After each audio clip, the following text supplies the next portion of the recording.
Sa Gospel ngayon, ikinuwento ni Jesus ang parable ng mayamang lalaki at ni Lazarus.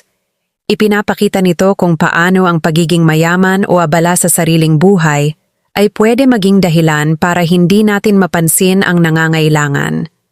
Ang mayamang lalaki ay namuhay sa luho at hindi tinulungan si Lazarus, kaya't sa huli, siya ay naghirap.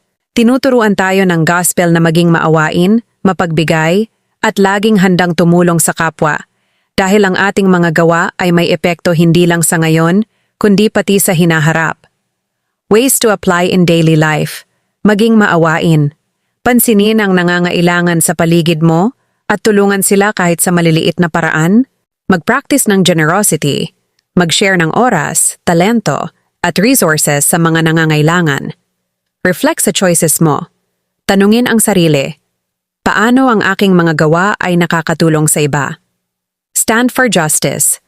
Tumulong sa pagpapabuti ng komunidad at sa mga taong inaapi o napapabayaan.